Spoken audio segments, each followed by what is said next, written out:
Hello दोस्तों, आपका स्वागत है एग्रीकल्चर क्लासेस में। बहुत बहुत स्वागत है। आज हम हॉर्टिकल्चर से संबंधित उसकी शाखाएं, उसकी परिभाषा, उससे क्या महत्व है अपने जीवन में हॉर्टिकल्चर का, आज हम संपूर्ण जानकारी आपको देने वाले हैं। हॉर्टिकल्चर की कौन कौन सी शाखाएं उसके बारे में बहुत बेहतरीन तरीके से पढ़ाएंगे हम आज को। आप बेहतरीन तरीके से समझते रहिए, आपको 100% समझ में आएगा, जो आप अनलिमिटेड लाइफ टाइम नहीं भूलोगे। आइए हम देखते हैं हॉर्टिकल्चर की कौन कौन सी शाखा है इसकी। पहले देखेंगे डेफिनेशन, इसमें मतलब परिभाषा देखेंगे। तो परिभाषा क्या बोलती है, सबसे पहले देखो परिभाषा पे आएंगे अपन लोग। जी है, देखो क्या है हॉर्टिकल्चर। हॉर्टिकल्चर मतलब उद्यान विज्ञान की परिभाषा। क्या होता है, तो उद्यान विज्ञान को किसके अंतर्गत पढ़ाया जाता है, विज्ञान के अंतर्गत। क्या है, विज्ञान के अंतर्गत पढ़ाया जाता है उद्यान विज्ञान। तो उद्यान विज्ञान को क्या कहते हैं, हॉर्टिकल्चर क्या कहते हैं, हॉर्टिकल्चर कहते हैं। आइए देखते हैं। तो उद्यान विज्ञान विज्ञान की वह शाखा, मतलब विज्ञान की शाखा है कौन सी, हॉर्टिकल्चर मतलब उद्यान विज्ञान, ठीक है ना। शाखा जिसमें शाक मतलब साग सब्जियों के बारे में, फूलों के बारे में और पौधों को उगाने, मतलब फूल उत्पादन करो, सब्जियां उत्पादन करो, पौधे उत्पादन करो, ठीक है ना। उगाने से लेकर उनकी मार्केटिंग मतलब बेचने तक का अध्ययन किया जाता है। मतलब हॉर्टिकल्चर के अंतर्गत क्या किया जाए, हम उन चीजों का क्या करेंगे, उत्पादन करेंगे।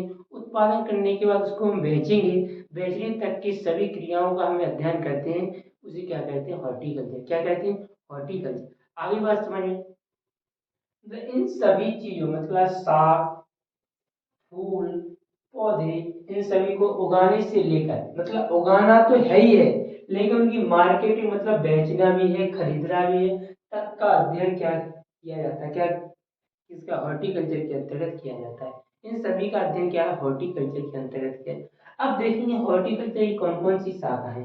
हॉर्टिकल्चर की, तो हॉर्टिकल्चर की शाखाएं कौन कौन सी है, साग उत्पादन है, साग उत्पादन। उसके बाद दूसरी नंबर पर पुष्प उत्पादन। क्या है, पुष्प, पहले साग उत्पादन, फिर क्या है, पुष्प उत्पादन, फिर इसके बाद है फल उत्पादन, फिर चौथी क्या है, पौधशाला विज्ञान, फिर इसके बाद लास्ट में पांचवी क्या है, फल प्रोडक्ट। अब इसके आगे हम क्या डिटेल में जाएंगे, इनका डिटेल में जानेंगे, इसका महत्व क्या है उसके बाद। सबसे पहले आइए हम देखते हैं, इमेज की सहायता से भी देखेंगे हमें। साग उत्पादन, साग उत्पादन का मतलब है उद्यान विज्ञान की ऐसी शाखा, उद्यान विज्ञान की ऐसी शाखा जिसके अंतर्गत साग भाजी का अध्ययन किया जाता है, उसे हम क्या कहते हैं, साग उत्पादन यानी ओलेरी कल्चर। क्या कहते हैं, क्या कहते हैं, ओलेरी। इंग्लिश में क्या बोलते हैं, ओलेरी कल्चर बोलते हैं। हिंदी में क्या बोलते हैं, साग उत्पादन बोलते हैं। मतलब कि हम सब्जियों से संबंधित जितनी भी सब्जी वाली फसलें होती हैं उनका अध्ययन क्या है, हम साग उत्पादन मतलब ओलेरी कल्चर के अंतर्गत हम अध्ययन करते हैं, ठीक है। आगे बात करें इसके। अब ओलेरी कल्चर का क्या महत्व है, ओलेरी कल्चर का अपने जीवन में क्या महत्व है, तो महत्व के बारे में भी हम डिटेल से पढ़ते चलेंगे सभी के, ठीक है। महत्व के बारे में पढ़ते जाएंगे। सबसे पहले हम क्या है, इन्हें हम जब भोजन करते हैं, साग सब्जी को हम खाते हैं, ठीक है, तो खाते हैं तो हमें तमाम चीजें, कार्बोहाइड्रेट प्राप्त होता है, प्रोटीन प्राप्त होता है, विटामिन प्राप्त होते हैं, खनिज लवण प्राप्त होते हैं। जो देखो, इन चीजों को क्या है, बॉडी को बहुत फायदा होती है। अगर कार्बोहाइड्रेट मिल रहा है तो हमें एनर्जी मिल रही है, प्रोटीन मिल रहा है तो हमें टूटे फूटे ऊतकों की मरम्मत हो रही, वसा मिल रहा है तो हमारी क्या है, शरीर को भी एनर्जी मिलती है वसा से भी। इसके बाद विटामिन मिल रहा है जो हमें रोगों से लड़ने की क्षमता उत्पन्न करते हैं। क्या है, रोगों से लड़ने के लिए हमें क्या करते हैं, रोगों से लड़ने के लिए हमें क्या करते हैं, इन्हें वे क्षमता उत्पन्न, रोग रोधक क्षमता उत्पन्न करते हैं। जैसे विटामिन ए है, डी है, ई है, के है, तमाम सभी प्रकार के विटामिन हमें क्या है, सब्जियों से मिल जाते हैं। और इसके बाद खनिज लवण भी बहुत सबसे ज्यादा मात्रा में हमें क्या है, यहाँ से मिलते हैं। खनिज लवण मिलते हैं तो हमारी बॉडी को क्या है, अच्छी हड्डियों को मजबूत रखते हैं, ठीक है ना। इसके अलावा देखो, इसके बाद हम साग पर सब्जियों का हम उत्पादन करते हैं, उत्पादन करने से हम मार्केटिंग करते थे, हमें रोजगार की प्राप्ति होती है। इसके बाद जो किसान की खेती करता है, साग भाजी की खेती करता है, उनका उत्पादन बढ़ जाता है, जिससे उनकी आय भी बढ़ जाती है, रोजगार भी मिल जाता है। हम विदेशों में इनका निर्यात करने से विदेशी आय की प्राप्ति हो जाती है, ठीक है। तो इस प्रकार से हमें शाक उत्पादन से बहुत सारे लाभ हैं, मतलब ओलेरीकल्चर से हमें बहुत सारे क्या है लाभ मिल जाते हैं। क्या मिल जाते हैं? ओलेरीकल्चर। इनका सभी का डिटेल से आपको पीडीएफ मिल जाएगी। आप चाहे टेलीग्राम को फॉलो कर लें या स्क्रीन पर दिए हुए नंबर पर मैसेज कर दें तो हम आपको व्हाट्सएप ग्रुप से जोड़ देंगे, जिससे क्या है आपको इनसे संबंधित बेहतरीन तरीके नोट्स मिल सकें, जिससे आप उसे लाइन बाय लाइन तरीके से इन सभी के बारे में डिटेल से जान सको। ठीक है ना? हम यहाँ पर समझाएंगे, ठीक है ना? इतनी तमाम बातों को मैं बोर्ड पर लिख कर नहीं बताएंगे, हम आपको क्या है इनका सहारा लेके हम आपको बहुत बेहतरीन तरीके से समझाने की कोशिश करेंगे। और इनका पीडीएफ चाहिए आपको तो आपको टेलीग्राम पर जाइए, वहाँ पर पीडीएफ डले हैं। इसके बाद आप व्हाट्सएप नंबर को दिया है, उस पर क्या है आप मैसेज कर सकते हैं, कॉल करें, इससे संबंधित जानकारी भी आपको बहुत सारी मिल जाएगी।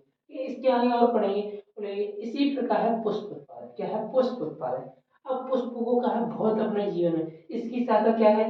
उद्यान विज्ञान की वह शाखा जिसके अंतर्गत फूल उत्पादन या पुष्प उत्पादन का अध्ययन किया जाता है, हम उसे क्या कहते हैं? पुष्प उत्पादन या फ्लोरिकल्चर कहते हैं या पुष्प विज्ञान कहते हैं। क्या बोलते हैं? इसी को ओरामेंटल भी कहते हैं, ओरामेंटल भी बोलते हैं। ठीक है ना? आप समझ गए? पुष्प मतलब कि उद्यान विज्ञान की वह शाखा जिसके अंतर्गत पुष्प उत्पादन या पुष्प उत्पादन का अध्ययन किया जाता है, उसे हम क्या बोलते हैं? पुष्प उत्पादन या पुष्प विज्ञान या ओलेरी फ्लोरिकल्चर बोलते हैं। क्या बोलते हैं? फ्लोरिकल्चर। ठीक है, पुष्प विज्ञान बोलते हैं। अब पुष्पों का अपने जीवन में क्या महत्व है, महत्व भी पढ़ते जाएंगे इनके बारे में। क्या पढ़ेंगे? महत्व पढ़ेंगे। अब देखो, जब हमारे इनको फूलों की हम खुशबू लेते हैं, हमें आनंद की प्राप्ति होती है। क्या होती है? आनंद। इनके द्वारा बनाए हुए हम गार्डन में फूल वृक्ष लगाते हैं, जिससे हम खेलने कूदने के स्थान में निकल जाते हैं, जिससे हमें बहुत सारे वहाँ पे मन को शांति मिलती है। इसके अलावा हम इनसे तमाम प्रकार के उत्पाद बनाते हैं, इत्र वगैरह बनाते हैं, जो हम क्या है खुशबू लेंगे, मतलब इनका निर्यात करने। अगर एक 1 लीटर गुलाब की कीमत 1 लाख से लेके 3 लाख रुपए प्रति लीटर होती है। अब सोचित नहीं, अब इनसे जो गुलाब जल बनता है वो कहाँ से बनता है? गुलाब के फूल से बनता है। तो इस प्रकार से इन्हें हम क्या अपनी बॉडी पर लगाते हैं, चेहरे पर लगाते हैं, फेस पर, जिससे क्या निखार आता है। इनको हम छिड़कते भी हैं, तो तमाम प्रकार के सेंट बनाए जाते हैं, खाने वाले उत्पाद भी बनाए जाते हैं। क्या है?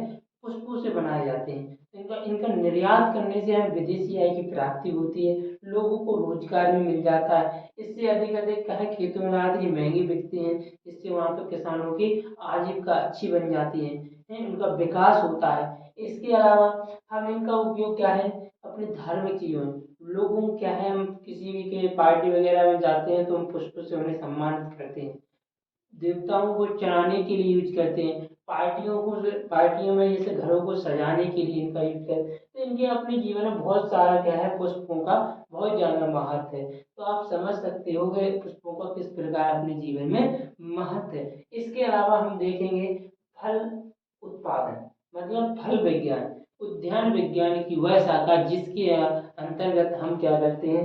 फल उत्पादन संबंधी ज्ञान प्राप्त करते हैं, उसे क्या बोलते हैं? हम पोमोलॉजी। क्या है? फल विज्ञान बोलते हैं। क्या बोलते हैं? फल विज्ञान, मतलब पोमोलॉजी बोलते हैं। ठीक है, अब इतना बात तो आपने समझ चुके हो, पोमोलॉजी मतलब फलों के उत्पादन के लिए। अब देखो फलों का अपने जीवन में किस प्रकार महत्व है, इसके महत्व के बारे में हमें जानना है।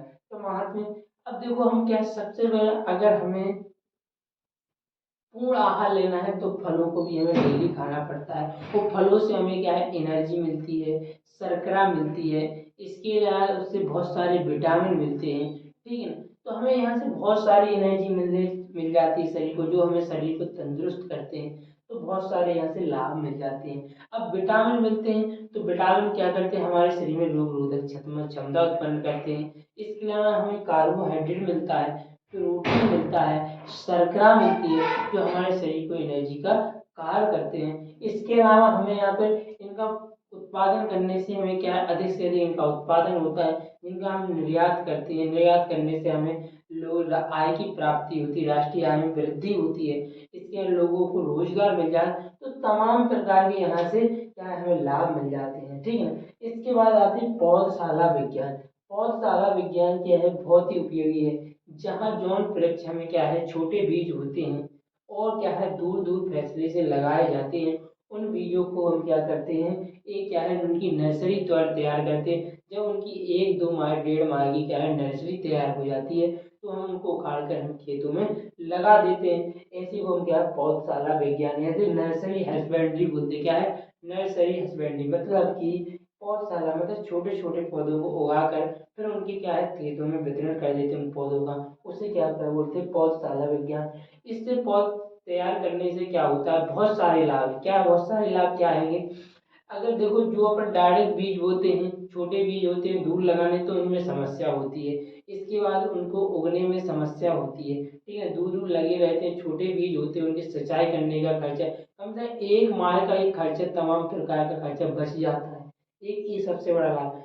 और इसके बाद हम डायरेक्ट बीज बोते हैं या वो जमा या ना जमा, तो वो स्थान अगर नहीं जमता है वो सीड, तो क्या वो स्थान खाली छूट जाता है। उस खाली स्थान से बचने के लिए अपन क्या करते हैं, उसको बचने के लिए अपन क्या करते हैं नर्सरी तैयार कर लेते हैं। और जब हम नर्सरी तैयार पौधा डायरेक्ट लगाएंगे तो वो नष्ट नहीं होता, इसलिए उस स्थान की खाली रहने की भी समस्या नहीं रहती। तो बहुत सारे क्या है पौधशाला के हमारे बहुत सारे पौध तैयार करने के बहुत सारे लाभ हैं, तो वो भी है। तो ये क्या है पौधशाला, मतलब कि इसकी परिभाषा क्या बनती है, उद्यान विज्ञान की वह शाखा जिसके अंदर क्या है पौध उगाने संबंधी पौध तैयार करने संबंधी ज्ञान प्राप्त होता है, उसे क्या बोलते हैं नर्सरी हस्बेंड्री। क्या बोलते हैं पौधशाला विज्ञान बोलते हैं। क्या बोलते हैं पौधशाला विज्ञान बोलते हैं। तो इस बात को आप लोग समझ गए होंगे कि क्या होता है। इसके बाद लास्ट में शाखा बचती है फल प्रौद्योगिकी, मतलब फ्रूट टेक्नोलॉजी। फ्रूट टेक्नोलॉजी को मतलब समझ सकते हो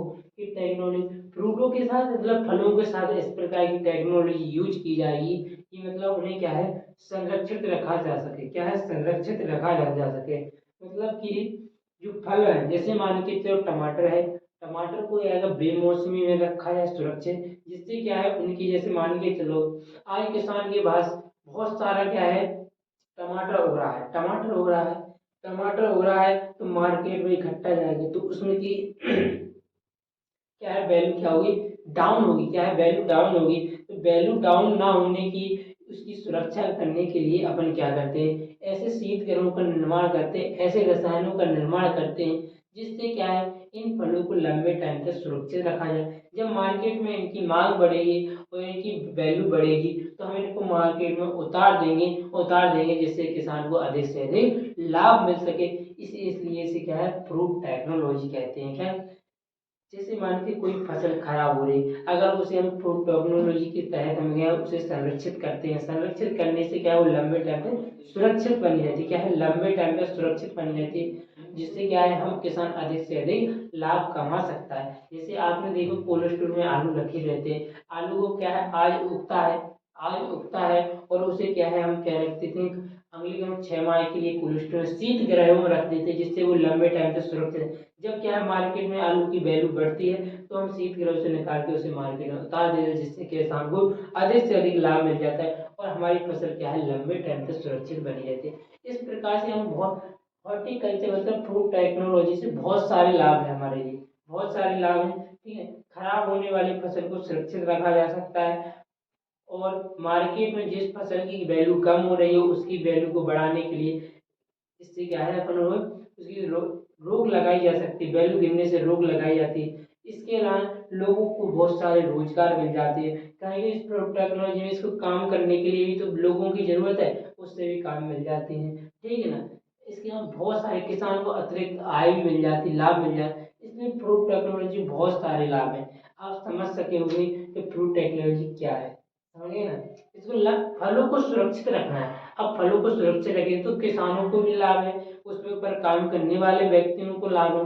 ठीक है ना, मार्केट में उसकी वैल्यू खत्म नहीं होगी। ठीक है ना, आगे जैसे मार्केट में आज क्या है टमाटर 20 रुपया किलो चल रहा है और इसकी वैल्यू और डाउन होती है 10 रुपये केजी हो जाती है, तो ऐसा करेंगे उन टमाटरों को मार्केट में नहीं उतारेंगे, हम उनकी क्या कर देंगे फल प्रौद्योगिकी मतलब फल फ्रूट टेक्नोलॉजी की सहायता से उन्हें क्या संरक्षित करने की लंबे टाइम जब क्या है उन टमाटरों की वैल्यू क्या है 40-50 रुपये केजी हो जाएगी, तो हम इन शीत गृहों से निकाल के संरक्षित किए गए टमाटरों को क्या है मार्केट से निकाल लेंगे और बाजार में उतार देंगे, जिससे क्या है किसान को भी अतिरिक्त लाभ मिल जाएगा और वैल्यू भी नहीं घटेगी। ठीक है, तो इस प्रकार से बहुत सारे फ्रूट टेक्नोलॉजी के लाभ है। जैसे इस प्रकार से आप समझ गए हो शाखाओं को और इनके महत्व को भी समझ गए हो कि क्या होता है। तो थैंक यू दोस्तों।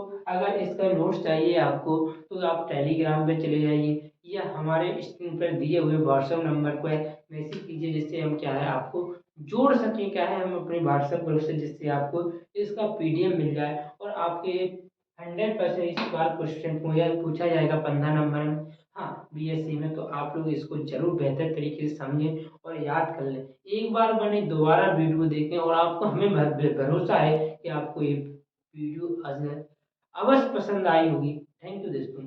तो वीडियो को शेयर करना ना भूलें, लाइक करना ना भूलें और कमेंट में बताएं कि अच्छा लगा तो बताएं, बुरा लगा तो बताएं। तो इसलिए आपका रिएक्शन मिलना हमारे लिए मोटिवेशन का कार्य करेगा। ठीक है ना? थैंक यू, जिससे हम लगातार आपको पढ़ाते रहें। Thank you.